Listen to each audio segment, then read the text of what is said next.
All right, welcome back, guys.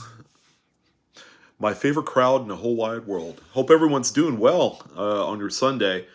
So we are in day number 2 of 2022, and I think now would be kind of a good time to double down on the type of things that maybe new people in the hobby should know about. All right, certain things that that are eventually lost when you watch, what I consider to be a much more advanced video, not only from my particular channel, but there's a lot of channels. If you're new to coin collecting, if you're new to coin roll hunting, if you're just plain straight up new about the concept of the hobby, maybe not necessarily you want to be in the hobby, but probably you have coins that you've inherited, or maybe, you're just kind of curious about something. Okay, what's the next step? Where do I start? Where do you go? That's going to be something we're going to address in this video. So, it might be time consuming. I'm hoping to keep it around 20 minutes for the video because a lot of the content and the Q&A aspect of this video is all going to be coming from and originating from a few of my most recent comments on my videos from the last 72 hours since the last day of the year. And here we are, January 2nd. So I figure it'd be a good time to take a few of the questions and comments that we've seen on these videos that are really quite relevant for a lot of the newer folks that are coming aboard. Okay, January is a great kind of like jumping on point for the hobby if you're brand new, and the big reason why is that it's kind of like a fresh beginning. All right, the time for spending money on gifts and stuff has come and passed, and now we're just kind of trying to decide, what are we gonna do for the next 6 weeks of what I consider to be probably, one of the more mundane parts of the year, or at least, that's kind of like the just the general consensus about January. It's like time to do more exercising, more working out, focusing on New Year's resolutions, things like that. Maybe getting into a hobby, whether it's coin collecting or maybe getting into doing sales on Etsy, Facebook, or whatever might be your thing. But of course, we're gonna take a look at coins in this video. So what I did was I clipped a lot of the comments that we are going to be focusing on today, and then just really addressing them as we go, based off of my knowledge and what I consider to be kind of like the best step. So that way you're not sitting there kind of like mulling over, the 100 million different directions you could go. Let's focus on what's easy. First and foremost, let's go ahead and jump in to probably one of the most targeted topics for the year. And here you go. This is our first pop-up comment from Ronald Searfoss. Watch you every single day with your videos, old and new. Boxes of halves are hard to get in my area, and when you get them, they don't produce much.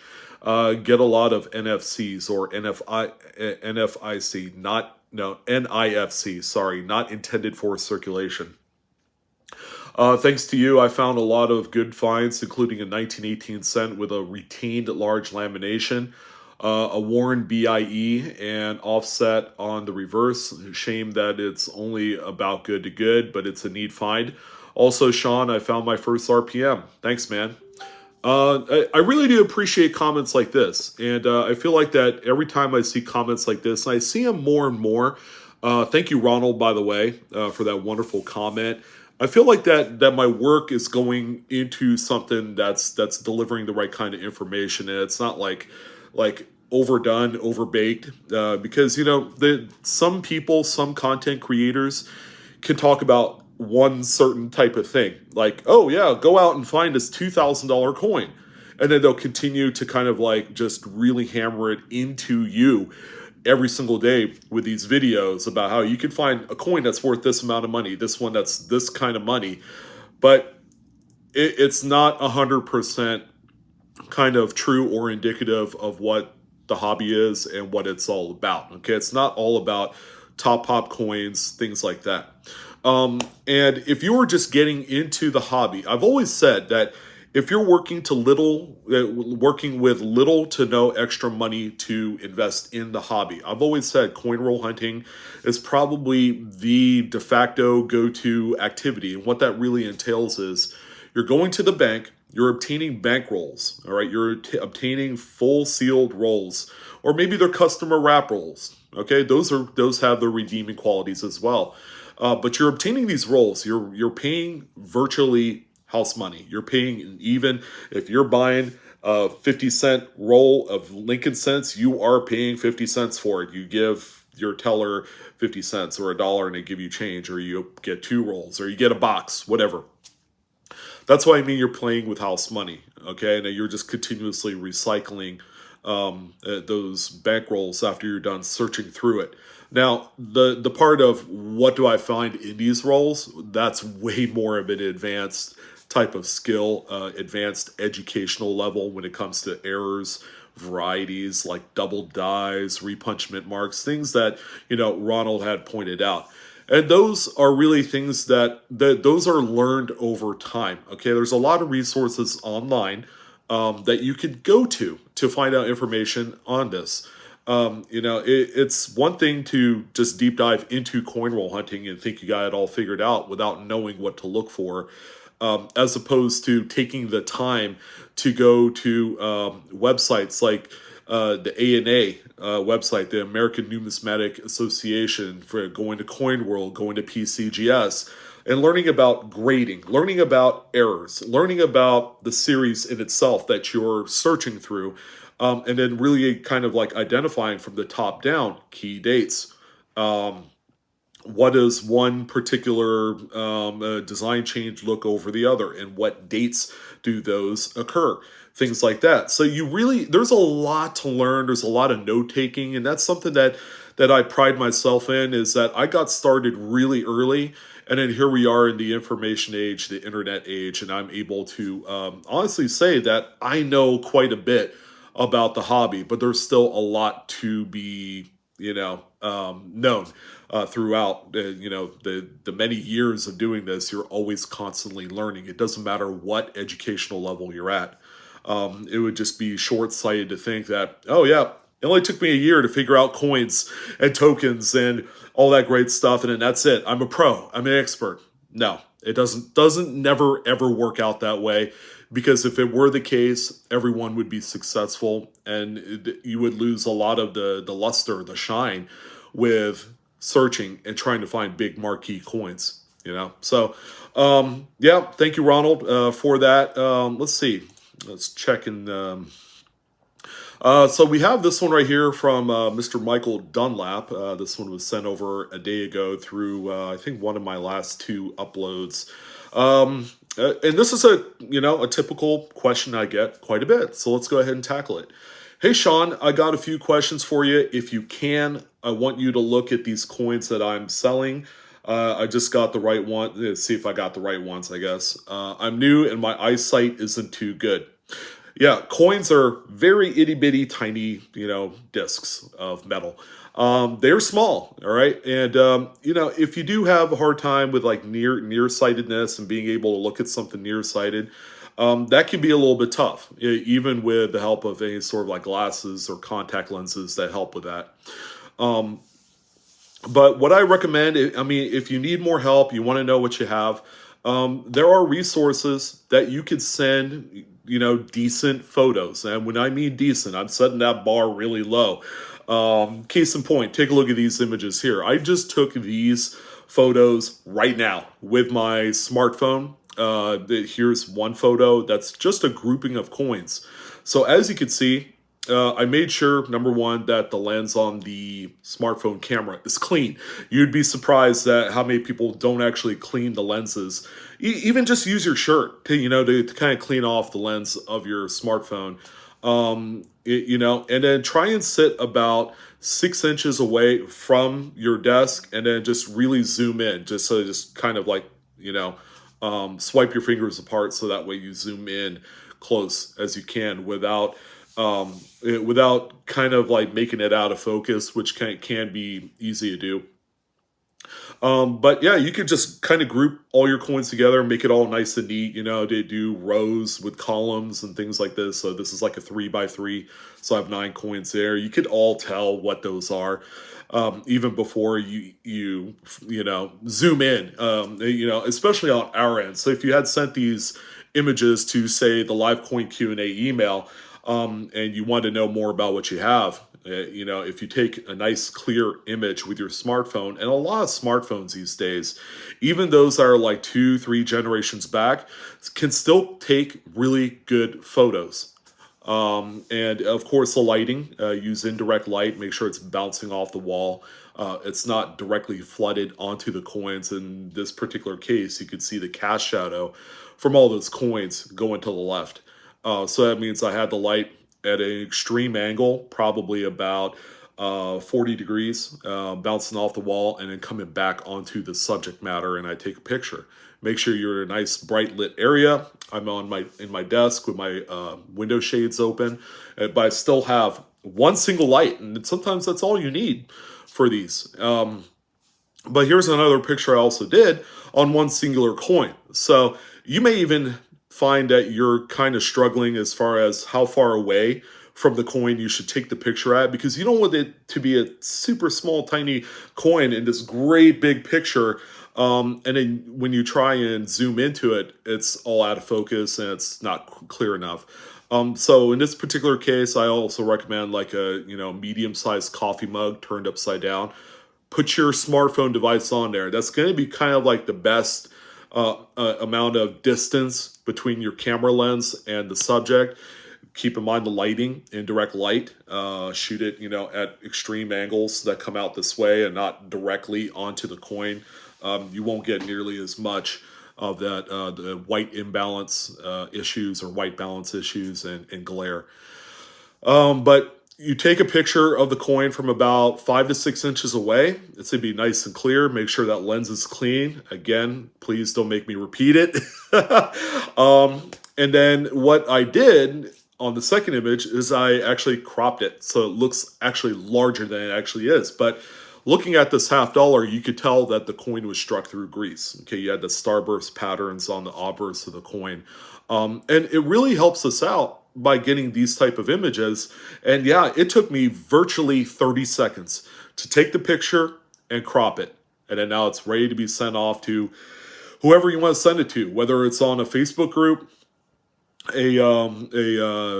what else? Instagram. If you wanted to send it over to a forum chat page like Coin Talk or Coin Community, you could do that as well to get some more insight. But Michael, that's probably what I would do, is just take the best images that you can with your phone device, because you can email those images directly to someone, or you could post it on Facebook on like our group, and I'll give you guys information on that at the end of the video.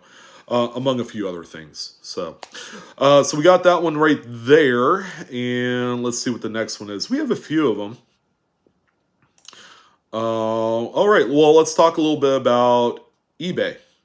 And first and foremost, here is a comment from Sydney Crandall. That's from a few days ago. I'm just starting out selling on eBay. I've looked at coins for about 3 years now, and I haven't found anyone near me that can tell me if I have is even real or not, and I take a ton of pictures. Obviously, post the better quality ones, but should I post 12 pics with every listing? I know you like good pictures, but I think I take too many. My boyfriend got me a better microscope, which is always a great tool if you're doing close-ups of like repunchment marks and double dies. But for taking pictures of like the whole coin, just using your smartphone is suitable. I've always used the clip-on phone microscope, and getting used to this one is difficult. Yeah, it's a little bit of a learning curve. It's a little different. Also, I'm terrible about looking at the same coin over and over, second-guessing myself. What's a good pattern to get into? Well, if you need a second opinion, send it to us. Send it to a Facebook group. Send it to someone else to look at other than yourself. Because if you're going through coins like coin roll hunting, it's going to play tricks with your eyes. They call this pareidolia, where you actually look into the clouds and you see a formation of a cow, things like that. But you also have the same thing on coins, like a weird kind of stain or maybe toning pattern gives the appearance of maybe there's like a hidden letter, in Lincoln's coat, and only you can see it. So definitely refresh your eyes, get someone else to take a look at the coin. Post it immediately after or wait until I have X amount and then post them. Sorry, I guess I have a lot of questions and can't seem to find your Q&A page. Again, I'll show you guys that at the end of the video here in about 6-7 minutes. But Sydney, yeah, go ahead and send us images. Send it, to a Facebook group. Send it to our email, which is going to be posted down below. It's info@livecoinqa.com. We are taking more and more Q&A question stuff.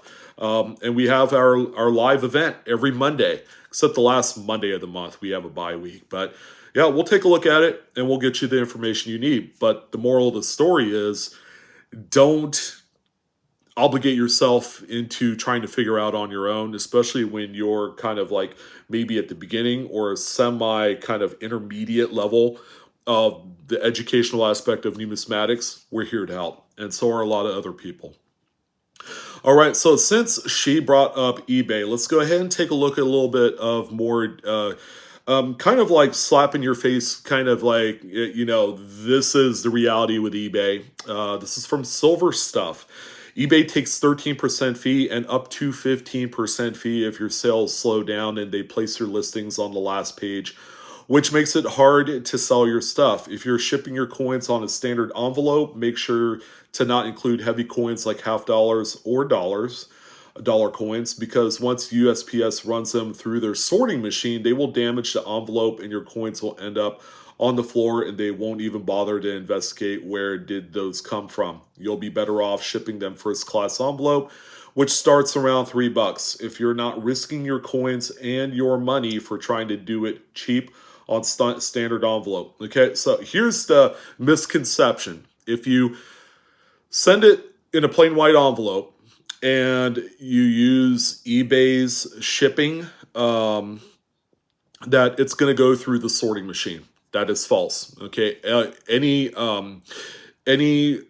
shipping label transaction that you complete on eBay when you're processing all your sales, okay, are all non-machine sortable labels, and that even goes for the cheap under $1 first class plain white envelope option. Okay, so that's anything that you sell that is under $20 that can fit in a number 10 or even a little bit smaller envelope. I forgot what number those are.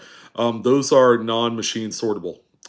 So make sure that you are aware of that. It's a different story if, say, you ship it out in a plain white and you add, you slap 3 first class stamps on there. They will send that particular package through the sorting machine, and you're kind of stuck with, well, it might get damaged. I totally agree. Do not send anything heavier than a quarter. All right, put it in a 2x2 cardboard flip, and then you can either use a few 3x5 index cards as protection for that, along with putting in your invoice into that package, and then you're going to be under 4 ounces easily. So that'll cost about 90 cents. So yeah, but also keep in mind the fees.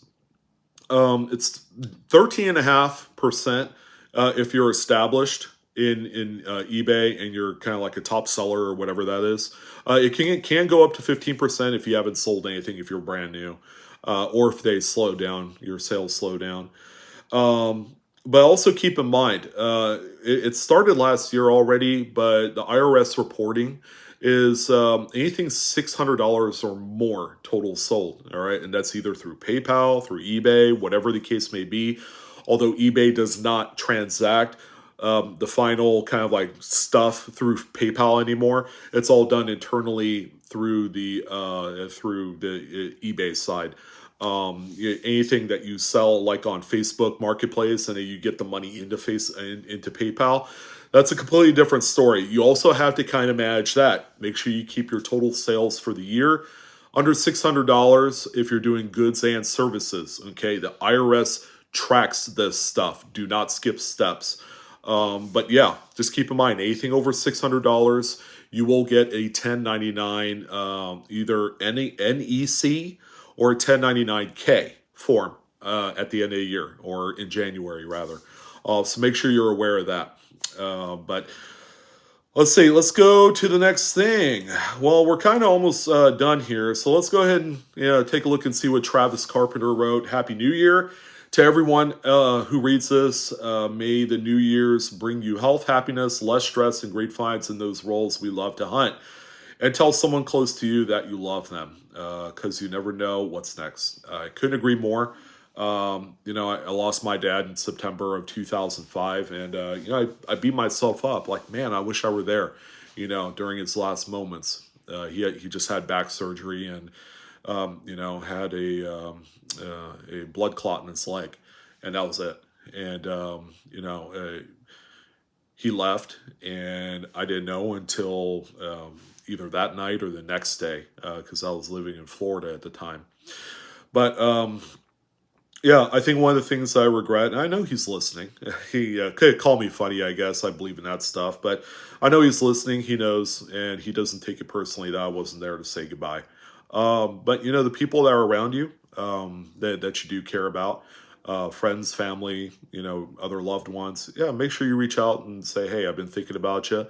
And I know mental health and wellness is a big thing. If you guys need someone to talk to, come reach out to us on our live coin Q&A, either the stream on Mondays or just send us an email. I will gladly take time to send you a message of, hang in there. Yeah, because January, February are tough times of the year. Especially getting through the holidays, and you just never know. We've had a lot of people that have lost loved ones. Big TV personalities. We lost quite a few of those. Good old Betty White, man. Yeah, the media was ramping up her 100th birthday bash, and come to find out that she didn't make it. Which cruel twist of fate. But she was a delight in her movies and in real life. So rest in peace to Betty White. And, just really take some time to, if you need to take time to get your mind straight, don't be afraid to step away from the things that you love that might be a source of some sort of anxiety or what have you. Sometimes it's, sometimes it's in your body. You just can't do anything about it. Or maybe it's exacerbated by stress from work or friends, things like that. Make sure you pull away yourself from the toxic, cancerous stuff that's causing that, and then just kind of like reset, recharge your batteries. Put into place a plan. What do you want to do to get yourself right, and then go from there. Because I get kind of those doldrums too, like I get these mental kind of like blocks and writer's blocks and creative blocks when it comes to the channel. And I mistake that as depression sometimes. So, it is what it is. And I always look forward to and plan for things that I want to happen in life. And then I stay the course. That's all you can do. You got to stay the course. You got to love yourself. And then you could love the things that you want, including the people. You attract that kind of, stuff into your life. But it's all mind over matter at the end of the day. And it took a while for me to figure that out. But, it's worked out ever since. So the last thing that I just wanted to, 7-8 minutes later, here is here's our private group. As you can see, it's Coin Q&A. I thought it was live Coin Q&A. It's not. It's just Coin Q&A, questions and answers. Come join us, but make sure that you're answering the prerequisite questions. If you don't do that, we will not bring you into the group. All right, so make sure you do that. And this is more or less kind of like a little bit more advanced group to talk about, errors and varieties and things that you could find and maybe unique questions on. If you are open and willing to learn and, get the professional help in the hobby from the fine folks that we have on the live coin Q&A panel and group, then you are in good shape. But I love these guys. We've been around for a few years. This is Ken Peavy's godchild. So, with the YouTube channel and Facebook group, we've come together as one of the more unique collaborations on social media to be able to determine what you have. All right. And really, give you all the information that you need, and we talk about next steps. Like, hey, you should really go check out the videos that the ANA puts out on their official YouTube channel and learn about the minting process or learn about how RPMs are made on those older coins, pre-1990, stuff like that. And then we'll tell you what to do. We'll even throw in a link on certain occasions. And, it's a really good group. And it's probably one of the best. It's drama free. We don't take any bull crap. But at the same time, if you are flexible in learning more and you're not one, to lose your patience or your cool and then, call us names and all that great stuff, then we're a great group for you. But that's what I want to talk about. Hopefully I was able to address maybe one or two things that you guys have as new people in coin collecting and currency collecting as well, because that's all in a boat of numismatics. But I'm your host, Sean, with Blue Ridge Silverhound. Again, Happy New Year 2022 to each and every single one of you. I'm constantly around and I'm listening. So, if you're tired of me, that's one thing. But just to let you guys know, I love each and every single one of you that watch the videos. And we are all collecting together. We're all in the same pool. And this is a great kind of like place and gathering spot online that you guys should feel comfortable with joining without feeling like you're being judged or, anything like that. We're not those types. So that's it, guys. Have a great rest of your weekend. And I'll see you on the next coin video. All right. So long.